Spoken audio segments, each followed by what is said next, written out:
Hello, slow parenting family from across the globe. Sorry, some technical issues there. I was told my face was too low, so we're just trying to fix it. Welcome to another episode of the Slow Parenting program on Nostalgia Media.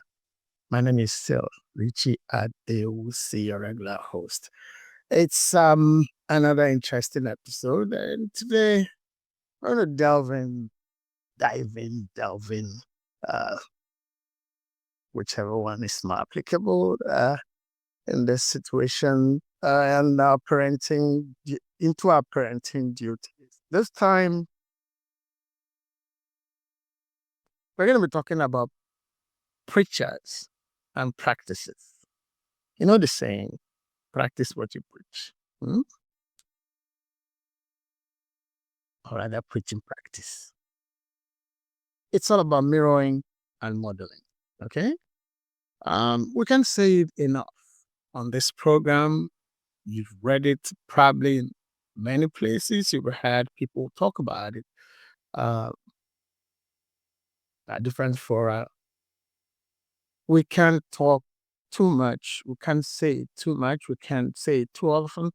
We can't stop saying it. That's what I'm saying. That it's important that we do things we expect our children to do. It then goes without saying that we should not do things that we don't want or expect our children to do. Two sides of the same coin. We should do things, not, I wanted to say stuff, but stuff, yes. We should do things, stuff that we would be happy to see our children doing. At the same time, we should quit doing things and stuff we do not want to see our children do. In other words, want or expect our children to do. Class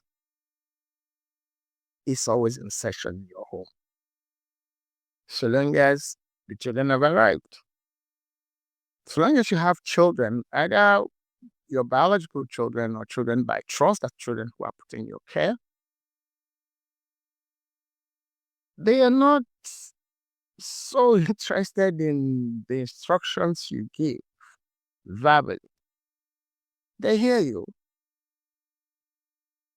The code would do obey your instructions. Yeah, well, that's part of growing up. That's part of, well, being respectful.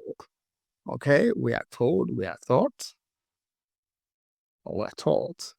But at the same time, there's another aspect of that parent child relationship that happens consciously and unconsciously when your children are around you,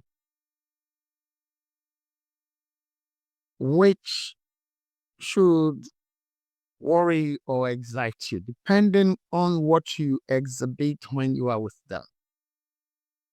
Okay? Why? We've said it severally. Your children want to be you first.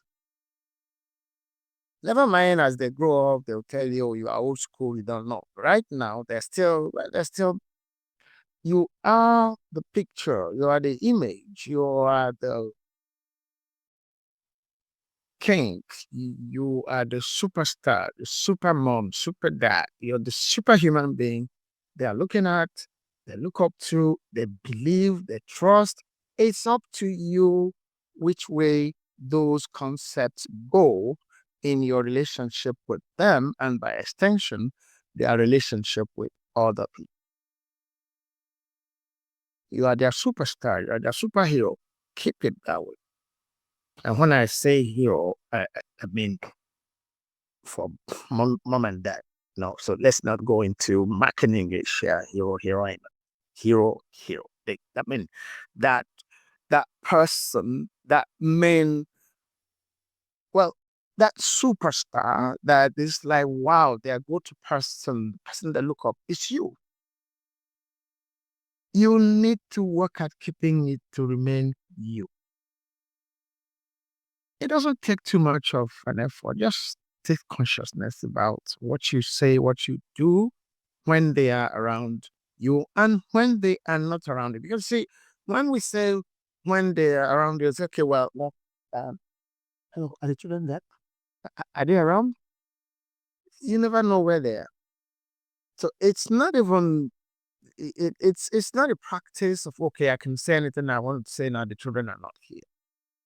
We help ourselves by letting our conversations be seasoned with salt, as the Bible would say, for Christians, meaning letting our conversation be pleasant, be courteous, be civilized, if you like, at any time. Whether you have children or don't have children, you're married, you're not married, you're in a relationship, you're not in a relationship, chances are, by the time you now get into relationship, get into marriage, get to have children, you're already used to talking nicely. You're already used to talking well,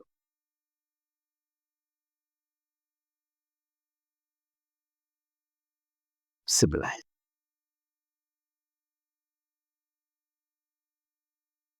It's not about what any religious organizations say. It's not about what people are dictated or dictating to you. It should be a choice thing that you want to. But then we are humans still. So if at any time you fall out of line, accept that you've fallen out of line and you know redress, apologize. If when your children, when your partner, whoever, your colleagues, apologize. I'm sorry, I shouldn't have said that. Why? The children are looking up to you like had been established. They are copying you. It's your style that you want to be their style first before they begin to now settle down, make up their mind about who. We have some contributions here from community members already. And say, how can I be a better role model for my child without being too hard on myself or feeling like I have to be perfect? Hmm. Well, perfection is a destination that uh, historically there's only one entity that has been acclaimed to have attained that or reached that destination. I don't want to go into any uh, controversial or political statements or issues here, but then in life, perfection is a goal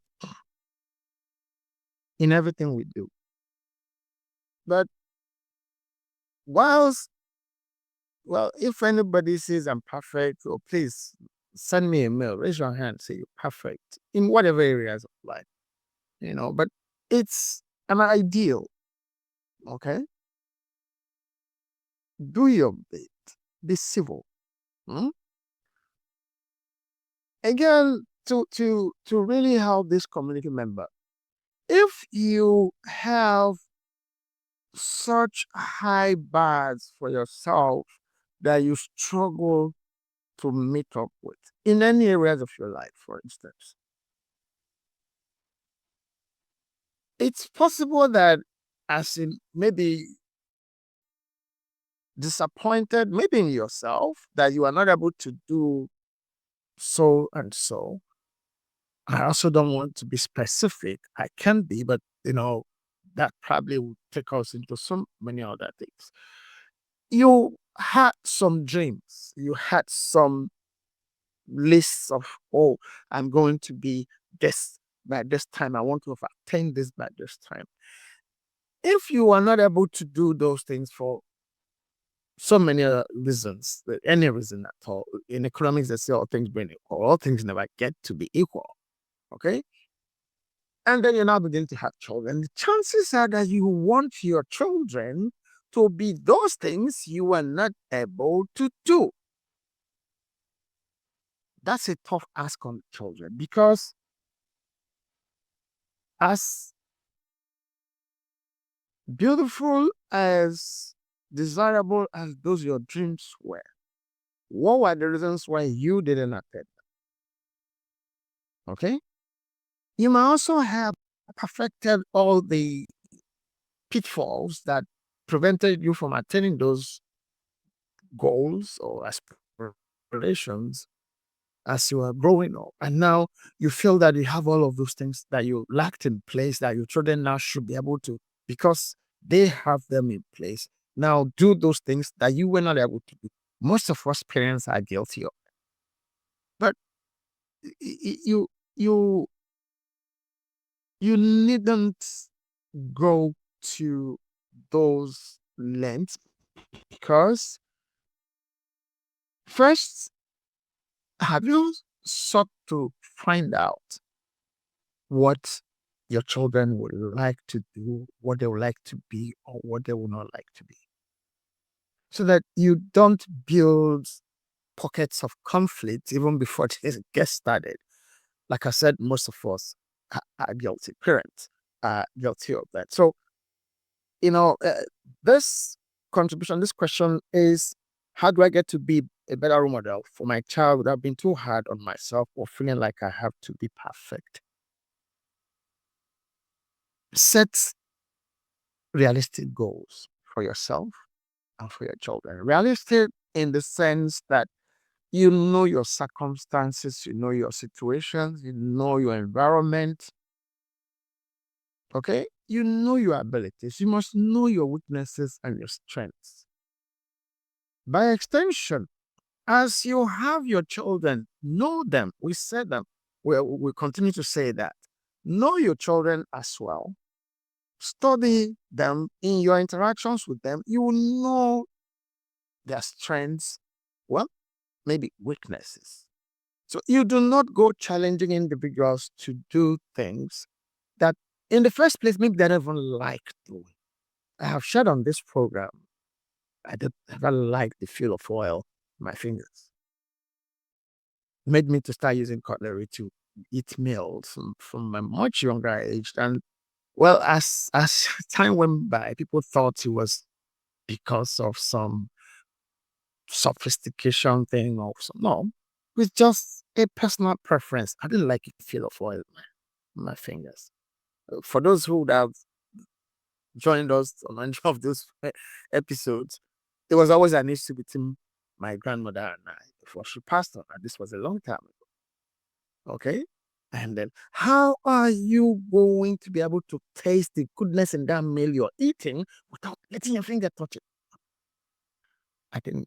Grandma didn't understand how anybody would not like the feel of oil in his hands.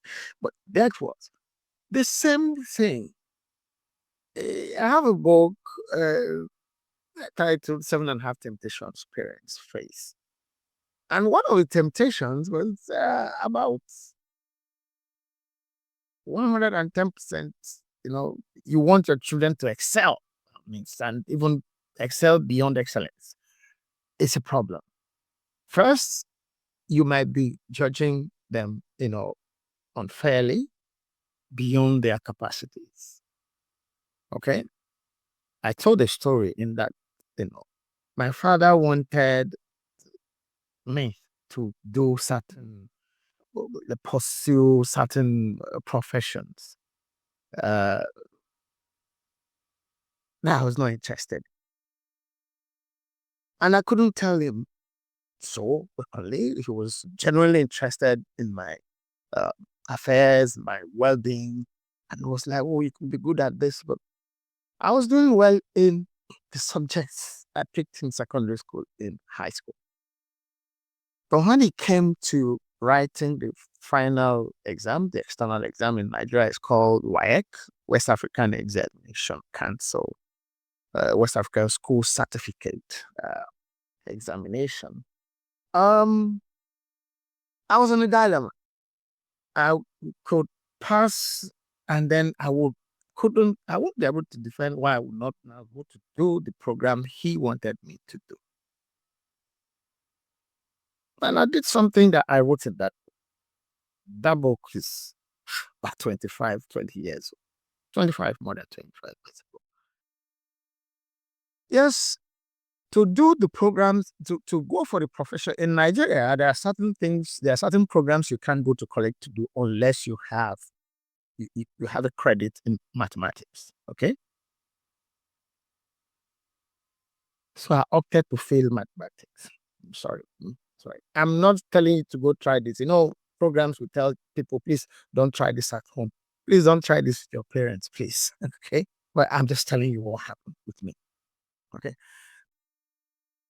I opted to fail mathematics. How did I fail? Because again, I couldn't also tell him why I was absent when they were writing mathematics for it to be that I didn't attempt, I didn't go for the examination at all.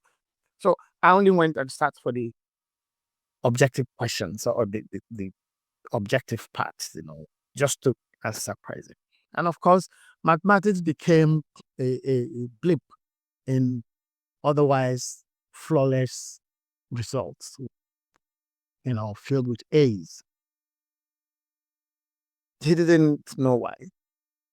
Okay. But I went on to do what I wanted to do. I wanted to write. I just wanted to be a writer. Well, it was much later. I was like, okay, maybe I should have done. It doesn't stop me from writing. But my thing was, I wanted to be a writer. I wanted to study literature and be a writer.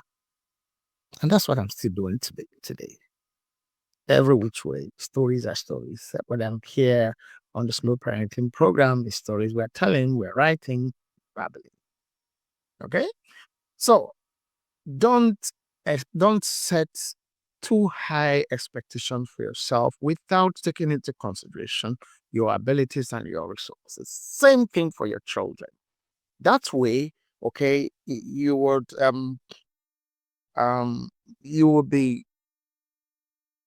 modeling achievable goals. Okay. There's another contribution. Is how do I create a home environment where my kids can learn good values even when they are even when they see me struggle. Tell them the truth about your struggle. Don't lie to them about anything. Don't give your children the impression that everything is okay. At the same time, there are some details you don't have to feed them. You want them to feel good.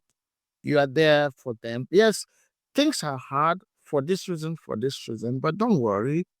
We would get them sorted. That's putting hope. That's putting, you are infusing hope. You're infusing solution, but you are not ignoring the challenges. Neither are you living fake. Don't live fake with your children. Don't be fake with your children. Let them know what you have and what you don't have. That way, they would not want to be like the Joneses. The same way, don't feel envious, jealous, or whatever about what anybody else has. You also be mirroring that. It should be satisfied, content with what they have. This is who we are. This is what we have here.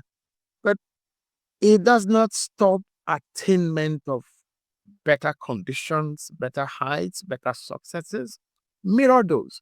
Yes, this is who we are today. This is what our situation is today, financially, vocationally. But then we are on our way to this. We are doing X. You are in school. You will graduate. Things will be better. Right now, I'm maybe working on a new project. It will work out. Things will be better. Share your challenges. Give hope. Don't lie. Don't fake it.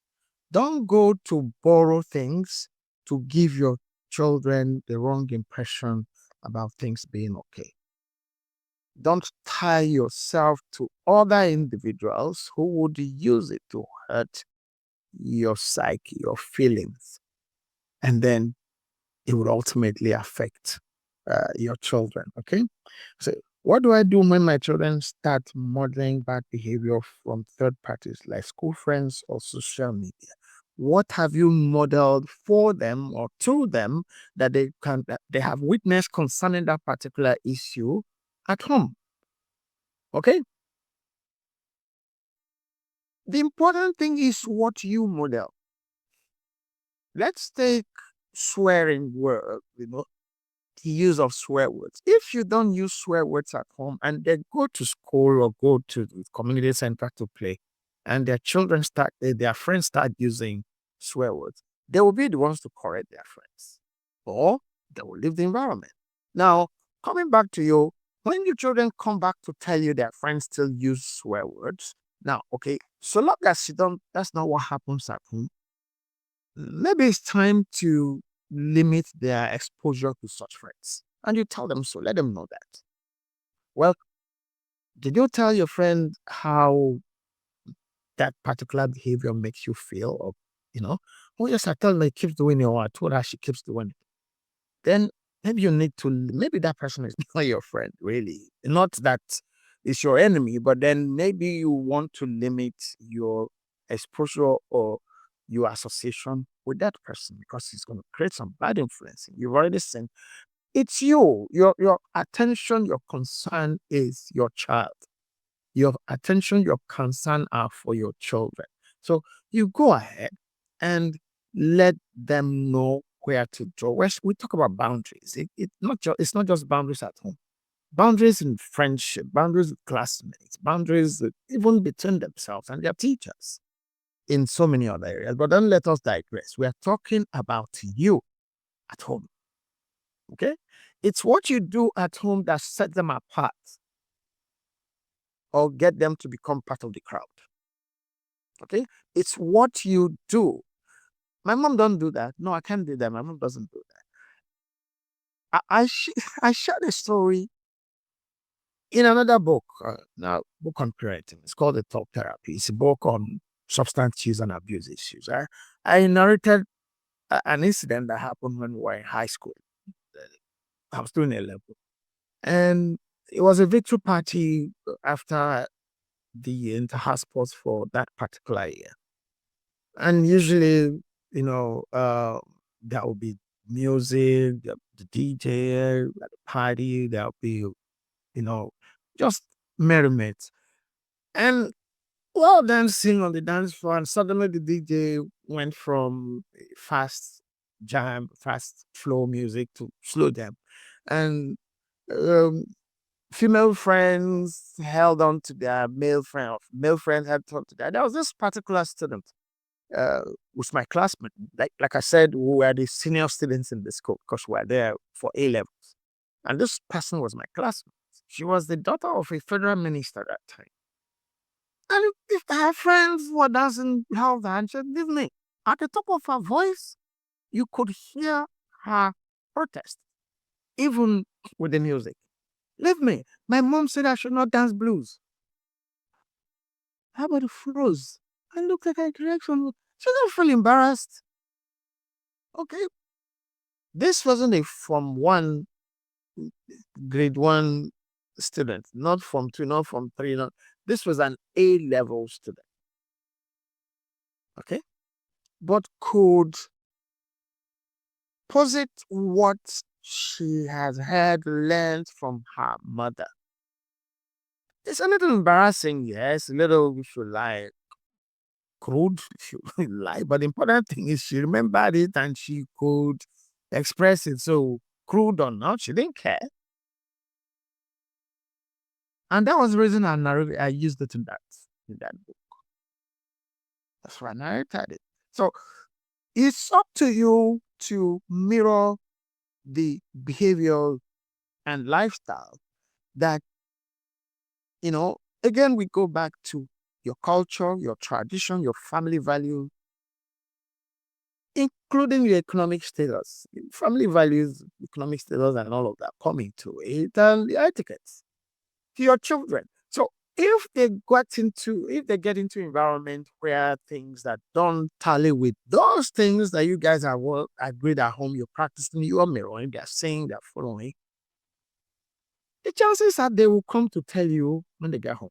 And then you have that conversation and now have an agreement about what to do about it. Stay away, or have you advised your friend? No, I didn't. I just moved away. Why don't you maybe he doesn't know it's not okay. Okay, but did you tell him or her it's not okay? Yes, I did. But he kept, well, maybe it's time you try to stay away a little bit. Okay. Or if it's something that is safety related, the advice is that you bring this to the attention of the school authorities and all of that. You give appropriate, um, you know, um, advice or counsel concerning it. It's your child that you are concerned about. There's another contribution has said, do you think there's a difference in modeling behavior for younger children versus teenagers? There has to be. There's a leveler at the beginning. Your family values are your family values. Okay, your traditions are tradition. Your culture is your culture. Your etiquette are your etiquette. But then application is an entirely different thing when it comes to certain age. Now, by the way, I don't believe in this whole narrative about Gen T or Gen H or Gen. No, they are just socially constructed licenses presented by society to give people certificates for misbehavior. No. Okay? That you are born within that gen, whoever is going to have children.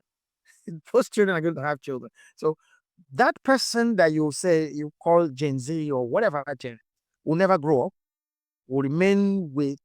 No. We are giving people excuses for misbehavior. That's the way I see it. Yeah, quote me. Okay. That's where I see it. So if this question here is, do you think there's a difference? Yes. In this home, okay, bedtime is so time. But you do not want, you are not going to say bedtime for your 9-year-old is bedtime for your 15-year-old. You are creating a problem because that 15-year-old will just be waiting for 3 more years to come and tell you, now I'm 18, I'm not a baby anymore. There will be conflict, there will be problems. So when we talk about adolescents and all that, you as parents need to program yourselves to also know that there are things happening to young people as they approach those preteen and teenage years. A lot of them, they are not in control of. They don't even know what's happening, especially if you are not helpful to have prepared them about things, changes that would happen, that will happen, not would, will happen to their bodies, and how to begin to prepare and cope with them. So if you fall within the category of parents that not prepare your children for adolescence, the issues that they begin to experience are sudden for some of them. No help. You saw they are moody, they are withdrawn. They don't know, they can't talk to you. You didn't create that. But if you had created a communication relationship between yourself and your children, that you put issues into that relationship and you discuss those issues as they arise or even before certain things arise, you know, and continue with search, you also then know that there now need to be differences as the children grow older. If you have multiple, you know that the younger ones, first of all, if you have the resources, your children's room change. Okay? If you have the resources, the male rooms, the female rooms change. For reasons that you would also engage, they're still brothers and sisters, yes. But then those become talking points for explaining relationships outside. Okay? So when you say now the behavior,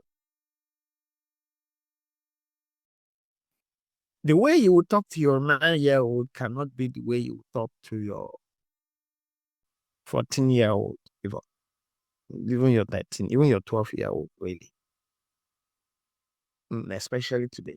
Yeah? I don't want to go into the gen, whatever. No, it's about the age. It's adolescence.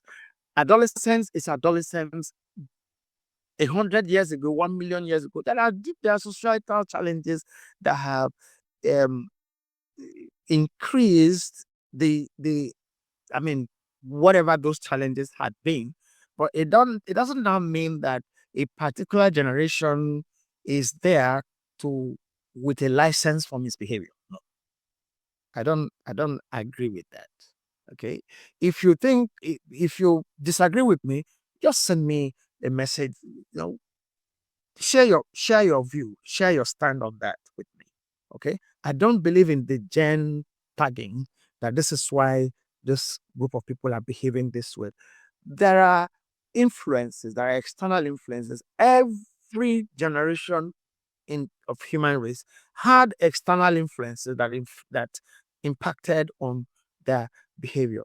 It didn't those things didn't become licenses for them not to buy into societal norms that had been there from time, which is like what we are giving license to a particular generation. So when they're behaving this way is because they are behaving. So everybody lives. And we even have books. We had, it was the whole thing that led into the gender wars that we have now. We know where the gender wars had led the world.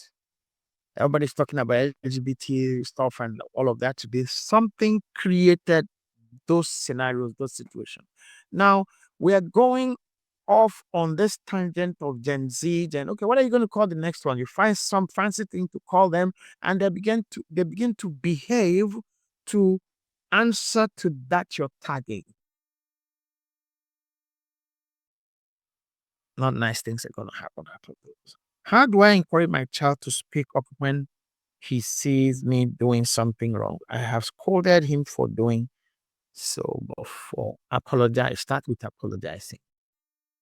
Okay, start with apology. Okay, I know I reacted uh,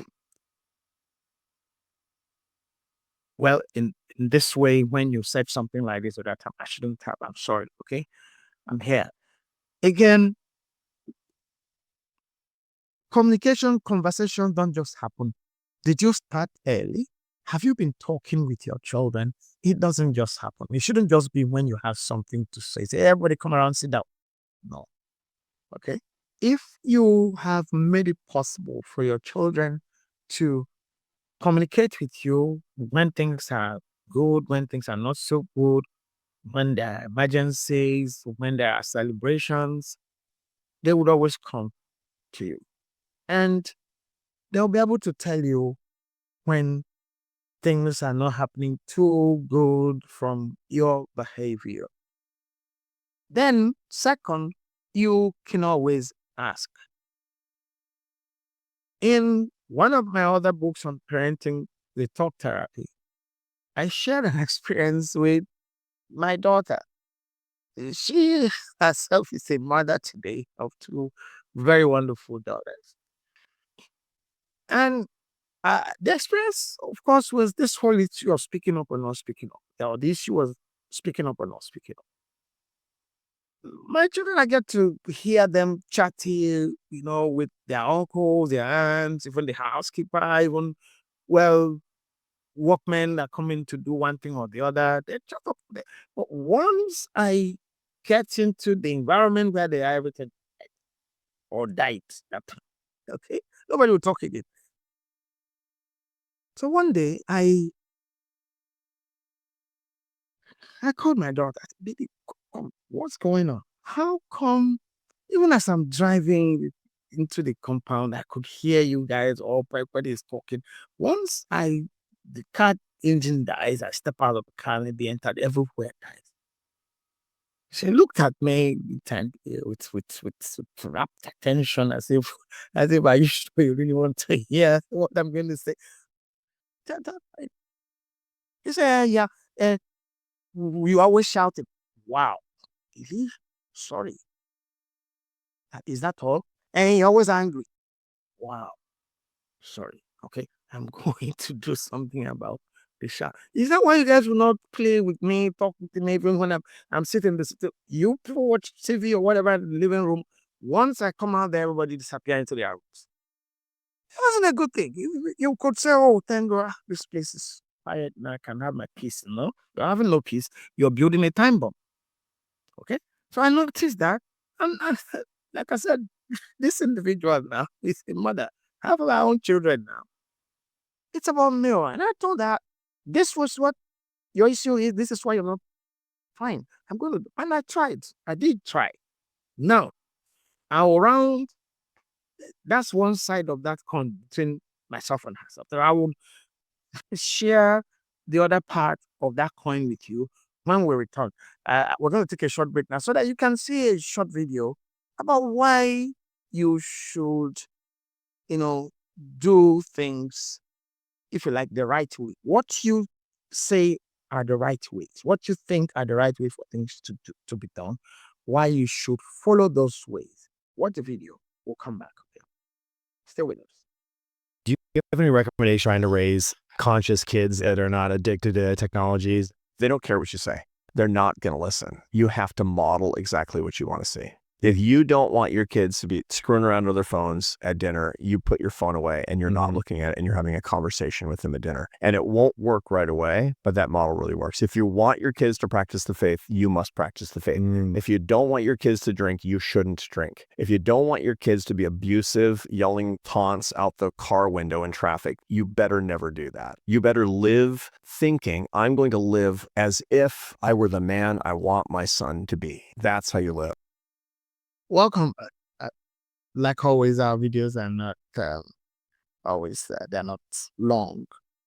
Now, I made a promise. I said, I shared on the other side before you watch that video. You could hear from the video that they're watching you. They don't, your instructions. Oh, they'll probably carry your instructions out. You know, there's a term we used to use in what programs I was part of. We used to say, your compliance was malicious. That's a malicious compliance.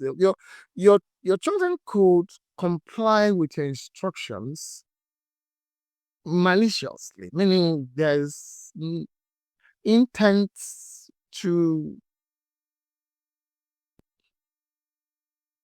damage. Okay, not cooperate, but they have complied. All the same, there's compliance, but then it's not compliance you want. You want cooperation. You want mutuality in your relationship with your children. Not compliance is something that has some other things that bring them to pass. You must comply. No, no, you want mutuality. You want them to respond to you the way you respond to them, the way you want them to respond to you, the way you to respond to them. You want it to be mutual. Okay? Now, that is what you probably will pick from that video. Don't tell them things, do as I say. They probably do that. For how long? Once they attain certain ages, they begin to revolt, begin to rebel. Some of them, the age of rebellion and revolt has decreased. Okay? But a child that gets to do things from what that child sees you do positively would also be able to tell him, but this is not how you do this. Okay? Some years ago, when I was volunteering um, in an organization that provided uh, administrative support for new immigrants into Canada here. A mother with her 3 sons were responding to an officer, that was an immigration officer, that was attending to them to fill out their form. And the mother went off and went on and on and on about how the husband was maltreating her, beat her up. And one of the sons said in Yoruba, okay, "Oh, mommy, daddy, okay, no, you know."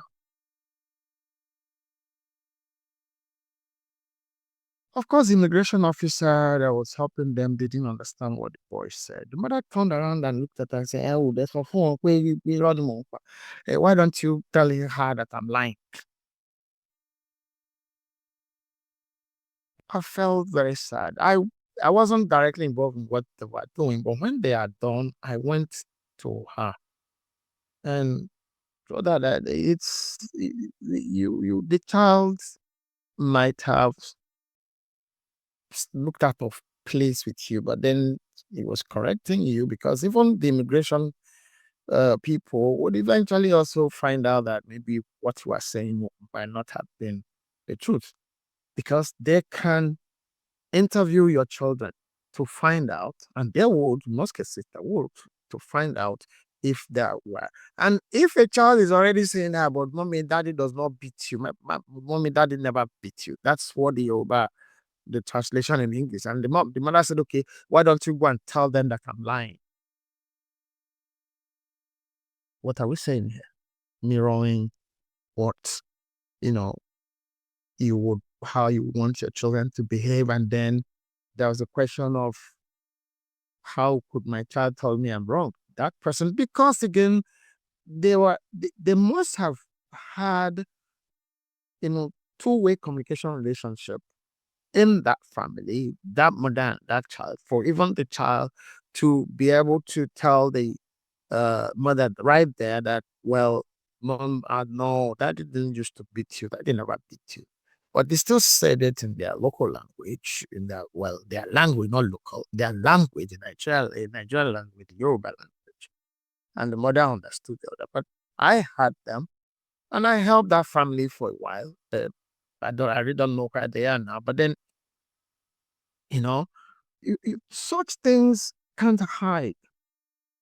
If you are doing things that your children are not used to seeing you do, or things that are not true about what they know to be true, some children would, tell you. And some would keep quiet.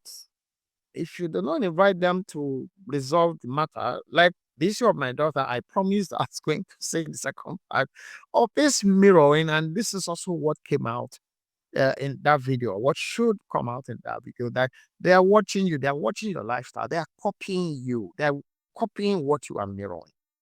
Now, this young woman who said that he always shouting, that he always angry, a few years later,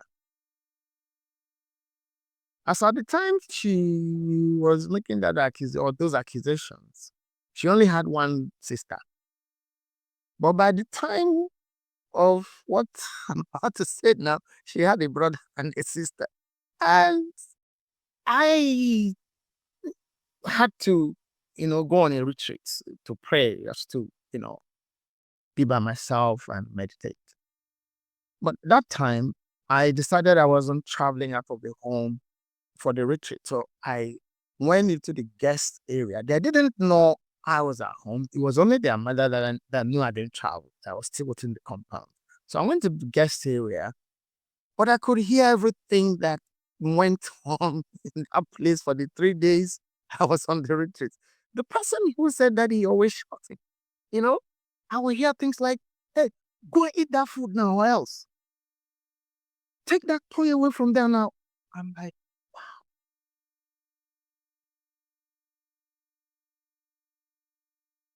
so at the end of the retreat, when I returned home in quotes, the evening I returned, we prayed, we're going to have our dinner. We finished dinner, and I'm like, come to think about it. I come to think of it. I had things like, come and eat this food now. Pick that point from there now. What happened when I was not around?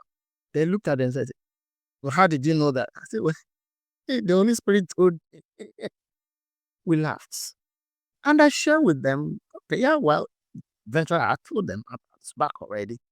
But I was in the guest area. I had everything for a thing. But you said I was, now you are doing the same thing that, you know, maybe you need to watch it.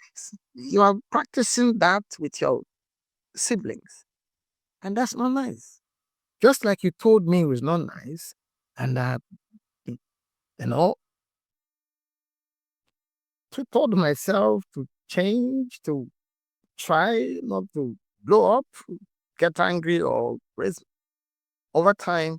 You know, you have to be conscious. You have to learn to correct, especially when they point things out to you that, oh, this, look at, apologize, and then make efforts to make amends. Okay? They are learning. And as I was saying, okay, but what are you doing now? They were laughing. And of course, now she's a mother. But I watch her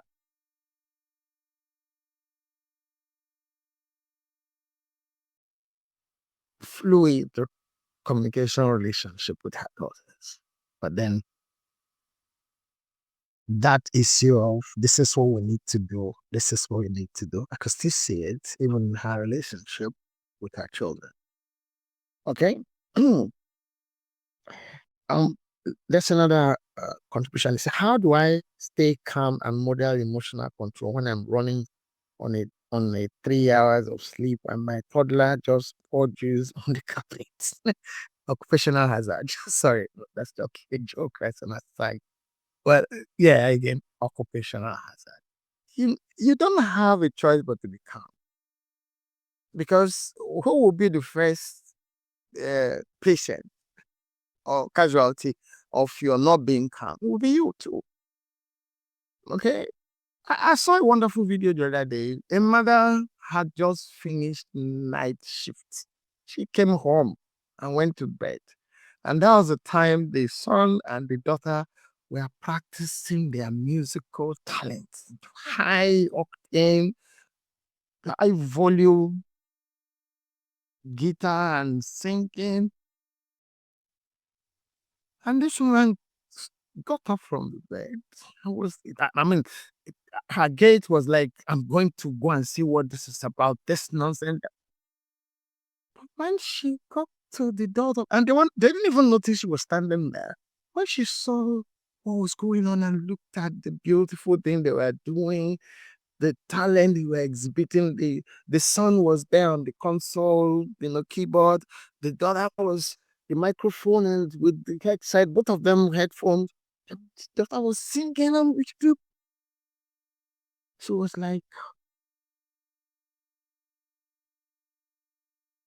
that anger dissipated. Okay. I'm still waiting for the part 2 of that video, whether she eventually confronted them or went quietly back to her bed. But in this case, you're running on 3 hours sleep.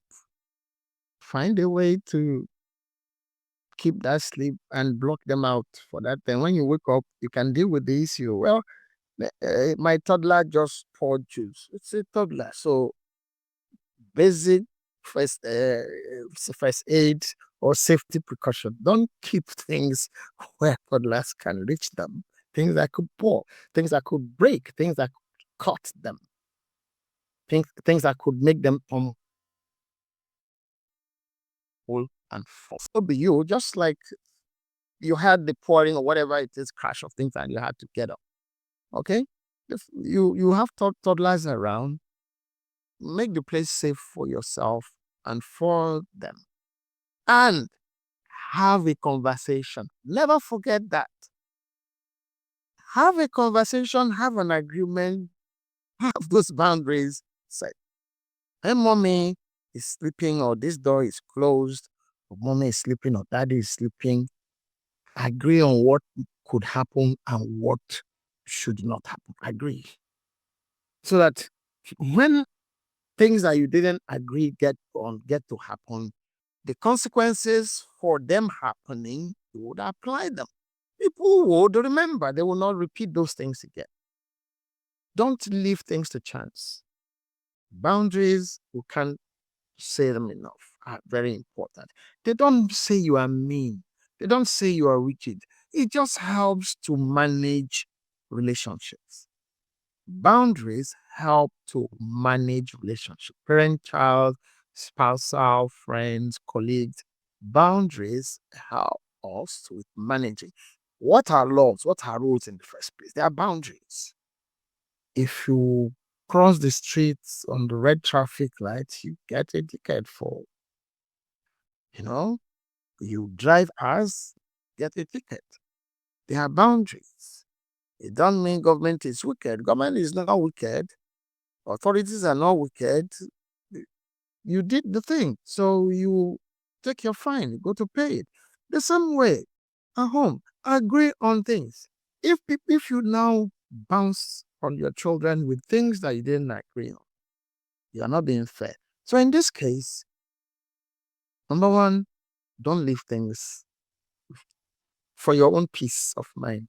Don't leave things lying around where toddlers can knock them over and then get you up, and then you begin to do house chores at a time that you're not prepared for them.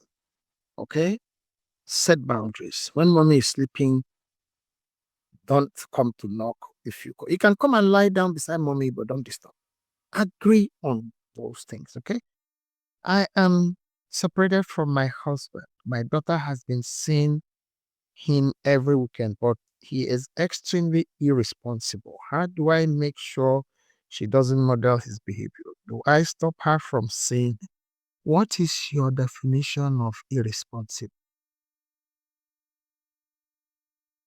First thing, try hard to keep your relationship issues with your husband, former husband, partner, away from your daughter. Your relationship issues with him or her are between both of you. There are things we can't change. That man is still the father of this child, this girl.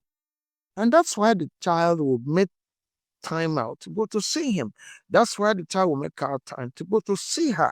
Will stress you, I want to see my dad, I want to see my mom.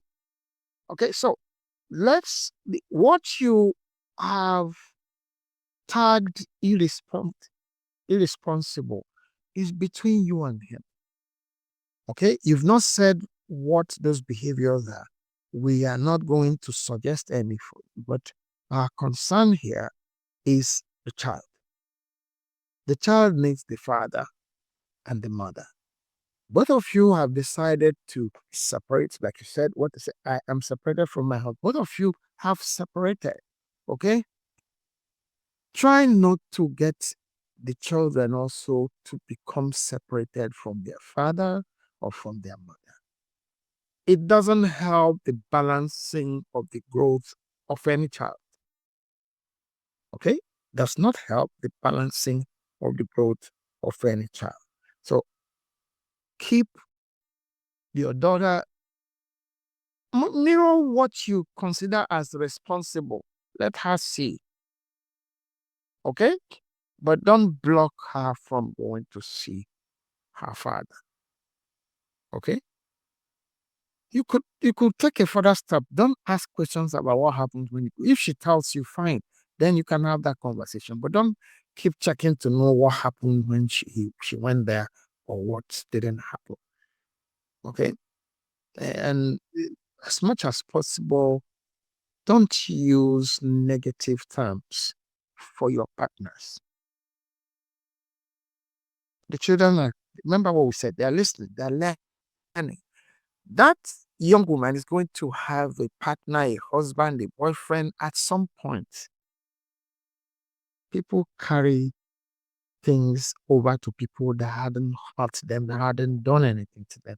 And then it's just, fear of maybe this person would also be like that for that person. And these things get perpetuated, get carried from one generation to the other. It doesn't end. Try to let yours end with you. Okay? If you like, have a conversation about why you are separated.